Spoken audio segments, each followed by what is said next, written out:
Welcome back. All right, so today we're going to be talking about fair value gaps and the ones that actually work. And the truth is, when you do get to understand fair value gaps, they tell you everything that is happening inside of the markets.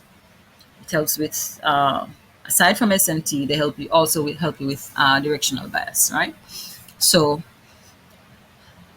this presentation will basically go into the details, give you a model, and you can backtest it and see how well it works for you. All right, let's go. All right, so in terms of using fair value gaps, you firstly have to establish your directional bias. And how do we do that? We do that by checking our higher time frame uh, charts to see what is happening, what's the story being told on those higher time frame charts. So in this example, we have the daily chart for the indices, and we see that we have different cycles of SMT. So we have this larger cycle SMT. We also have this smaller cycle SMT happening in here. So we had a higher high, and here we had a lower high. On the smaller cycle SMT, we had a higher high, lower high, and also a lower high on YM. All right, so it's important that we establish firstly the directional bias. That first of all tells us which fair value gaps will be holding, and which ones we can expect price to trade through, right? So that's the first thing we need to do: establish a bias. Once we've done that, we validate. We use SMT as a way to help us to validate the bias, which we would have just spoken about that. But it's important to, I wanted to bring this point up again because it's important to have to make sure that we're seeing that higher time frame SMT, because that already in itself gives you directional bias, right?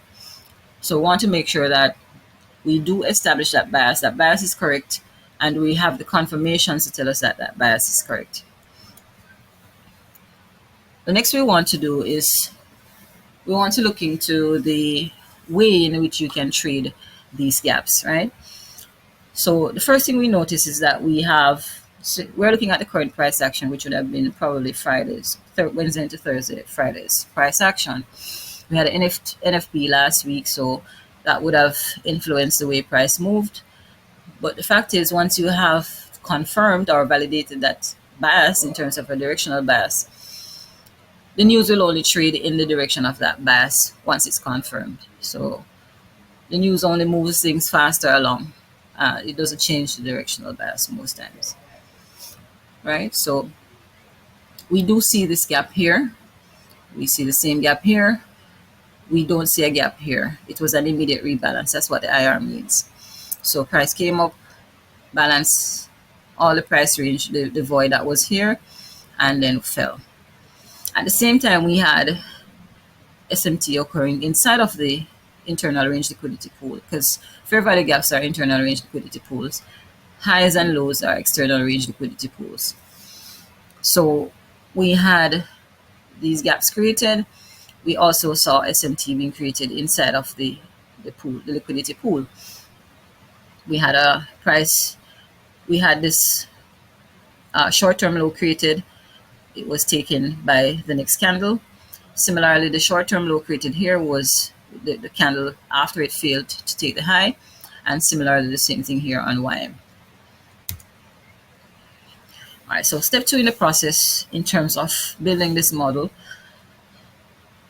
as I just mentioned, we want to see that SMT happening inside of the internal range liquidity at the higher time frame level.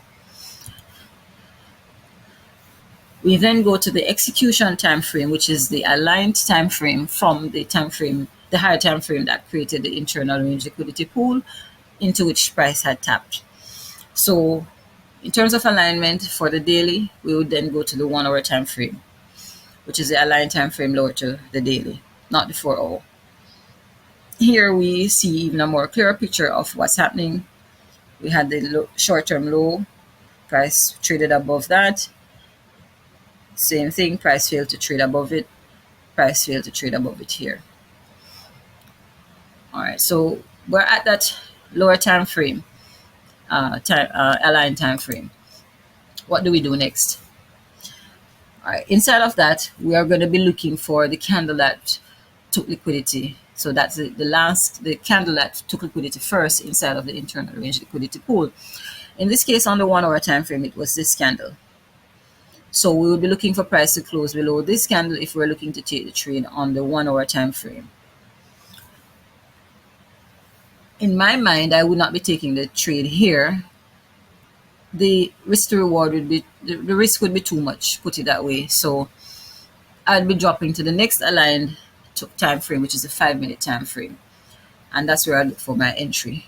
Because in this case, if price had done more inside of the liquidity pool, then maybe we would have had a better risk to reward to work with. But in this case, the risk here is huge, and there's a lot of pips to manage inside of this one candle.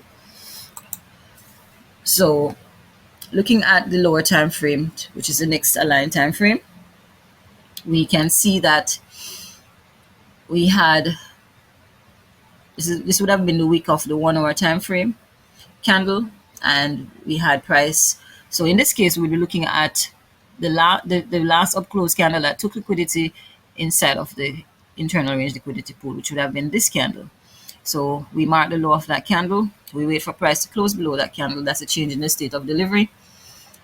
There are other things that could have helped us to actually enter earlier. The consolidation here.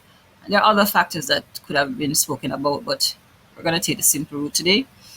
We wait for the change in the state of delivery, price to close below the low of this candle. We created a gap.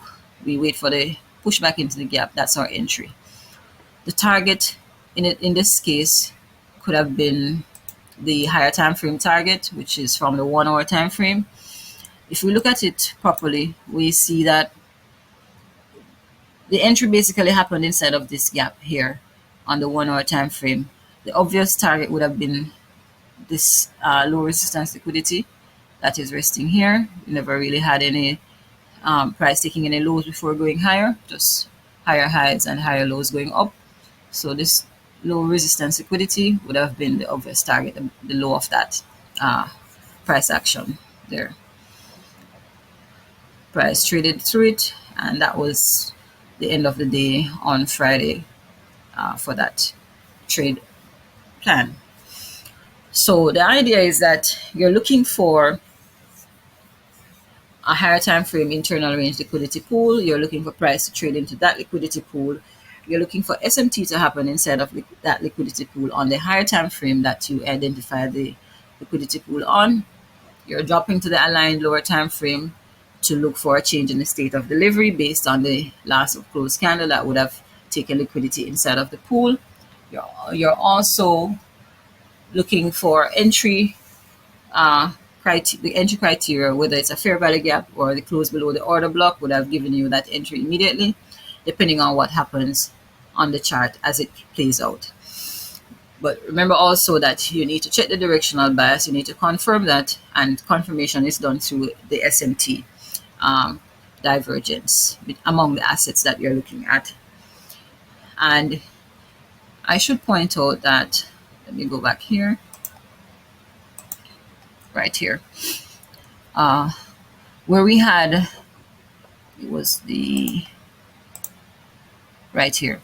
So where we had the immediate rebalance on YM, this is ES, this is NQ, so where we had the immediate rebalance on YM, this in itself was an indication that price after the close of this candle was going to drop. So gaps created here and here, none created here. It tells you immediately where price is going. So this in itself could have been an indicator as to what to do next. But to refine our entries and to have a step-by-step plan, you could follow the steps that were given initially. But this is an indicator of where price is going next. I just wanted to point that out. So We knew our target. We got in after the change in the state of delivery or inside of the fair value gap in this case, and that would have been one of the very good trades that could have been taken on Friday after the news.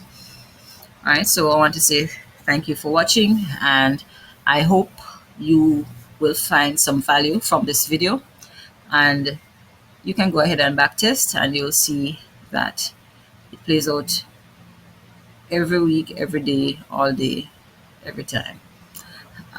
It's a tried and tested model. It works.